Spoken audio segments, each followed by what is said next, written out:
इत्र पार्क बनवाया उन्होंने, बड़ी अच्छी बात है। कन्नौज इत्र की नगरी के रूप में जाना जाता है। उसका किसी ने विरोध नहीं किया कभी, उसकी किसी ने आलोचना नहीं की कभी।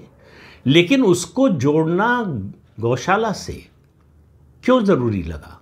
उनको गोबर से दुर्गंध आती है, उनको मुझे लगता है कि गरीब के पसीने से भी दुर्गंध आती होगी।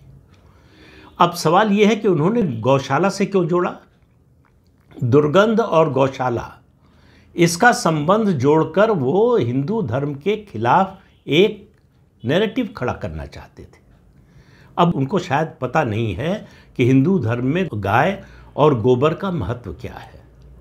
अगर उन्होंने कभी कलश स्थापना की होती तो उनको पता होता कलश स्थापना में गोबर का क्या उपयोग होता है। उसके अलावा कभी गोवर्धन पूजा की होती, जो दीपावली के दूसरे दिन होती है, तो गोबर से ही गोवर्धन पर्वत की आकृति बनाई जाती है जिसकी पूजा होती है। आपको मालूम होगा वो किस्सा कि इंद्र नाराज़ हो गए थे जब भगवान कृष्ण ने कहा कि जो है गोवर्धन की पूजा होनी चाहिए, वहाँ जो गायें चरने जाती हैं, दूध देती हैं, जिनसे हमारा लालन पालन होता है। तो इंद्र नाराज़ हो गए, उन्होंने भारी वर्षा की। भगवान कृष्ण ने गोवर्धन पर्वत को अपनी छोटी उंगली पर उठाया और गोवर्धन के लोगों की रक्षा की। आखिर में इंद्र को माफ़ी मांगनी पड़ी। तब से गोवर्धन पूजा जो है लगातार चलती है। गोवर्धन पूजा जो है वो भाई बहन के संबंध को प्रगाढ़ करने का भी एक त्यौहार है। इसे अन्नकूट का भी त्यौहार कहते हैं। अब ये बातें उसको पता हो सकती है हिंदू धर्म में जिसकी आस्था हो। अगर ये सब बातें पता होती अखिलेश यादव को तो ये बात शायद वो नहीं बोलते।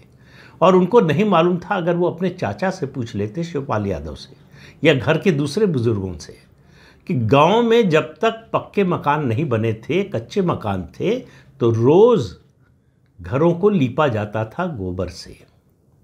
अच्छा, उन्होंने केवल गोबर की बात की होती तो भी बात समझ में आती। उन्होंने गौशाला से जोड़ा। उनको लगा कि गौशाला यानी गौ माता पर हमला करेंगे तो हिंदुओं पर हमला होगा, केवल गोबर की बात करेंगे तो शायद उसका उतना असर ना हो। तो उन्होंने कहा कि जिनको दुर्गंध पसंद है वो गौशाला खोलते हैं। तो गौशाला को उन्होंने दुर्गंध से यानी बुराई से जोड़ा, खराब बात से जोड़ा। और वो शायद भूल गए कि गोबर का भी, गौ माता को तो छोड़िए, गोबर का भी क्या महत्व है हिंदू धर्म में। जो पंचगव्य बनता है उसमें गोबर का इस्तेमाल किया जाता है।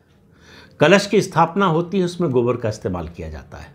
और गोबर के कारण गरीब गोपालक उसके ईंधन का साधन है।